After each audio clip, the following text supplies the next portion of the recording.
Bharatiya Janata party కార్యకర్త ఆత్మహత్యాయత్నం చేసుకోవడానికి కారణమయ్యాడు ఒక టీడీపీ నేత. ఈ వార్తని సాక్షి టచ్ చేసింది, ఈనాడు జ్యోతి హైలైట్ చేయలేదు.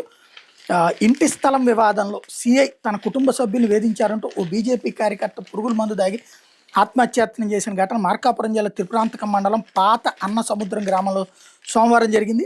బాధిత కుటుంబ సభ్యుల కథనం మేరకు గ్రామానికి చెందినటువంటి బీజేపీ కార్యకర్త పంపనాటి అంకారావు ఇంటి వెనక టీడీపీ నేతలు ఇళ్లు ఉన్నాయి. వాటికి దగ్గర దారి కోసం అంకారావు ఇంటి స్థలం నుంచి అక్రమంగా రోడ్డు వేసేందుకు టీడీపీ నాయకులు ప్రయత్నించారు. టీడీపీ వర్గీయులు సిఐ అసాం వత్తాసు పలికి అంకారావు ఇంటి హద్దు రాళ్ళని శనివారం దగ్గరుండి తొలగించారు.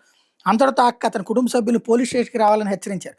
స్టేషన్కి వెళ్ళిన అంకారావు తండ్రి సుబ్బయ్య తమ్ముడు విజేష్ని బెదిరించి ఒకరోజు స్టేషన్లోనే ఉంచారు. అంత క్రితం వారం రోజులుగా తరచూ పోలీస్ స్టేషన్కి పిలిపించి స్థలం వదిలేసుకోవాలంటూ వేధించారు. అక్రమంగా కేసులు బనాయించడంతో పాటు ఫిర్యాదును కూడా తిరస్కరించారు. తిరిగి సోమవారం రావాలని హుకుం జారీ చేశారు.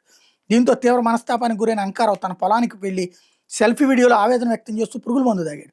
బీజేపీ కార్యకర్తలకు న్యాయం జరగడం లేదు, గ్రామానికి చెందిన టీడీపీ నేతలకు సీఐ వత్తాసుపల్లికి దౌర్జన్యం చేశాడని వాపోతూ స్థానిక వాట్సాప్ గ్రూపులో పోస్ట్ చేశాడు.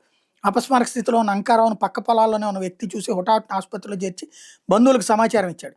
ప్రాణాపాయ స్థితిలో ఉండడంతో మెరుగైన వైద్యం కోసం వినుకొండ ప్రైవేటు వైద్యశాలకు తరలించారు. అతని పరిస్థితి విషమంగా ఉందని వైద్యులు చెప్పారు. అంకారావు విహెచ్పీలో యాక్టివ్గా పనిచేసే కార్యకర్త ఈ ప్రాంతంలో గుర్తింపు ఉంది. అంకారావు సెల్ఫీ వీడియో సోషల్ మీడియాలో వైరల్ కావడంతో బీజేపీ రాష్ట్ర మీడియా ప్రతినిధి ఏలూరు రామచంద్రారెడ్డి, జిల్లా ఉపాధ్యక్షుడు కేపీ చెయ్య, పార్టీ మండల కార్యదర్శి ఎస్ మల్లికార్జున్ అధికారులతో అంకారావు కుటుంబ సభ్యులతో మాట్లాడి జిల్లా ఎస్పీతో ఘటన మీద వాస్తవాలు తేల్చేందుకు విచారణ జరపాలని కోరినట్టు రామచంద్రారెడ్డి ప్రకటించారు.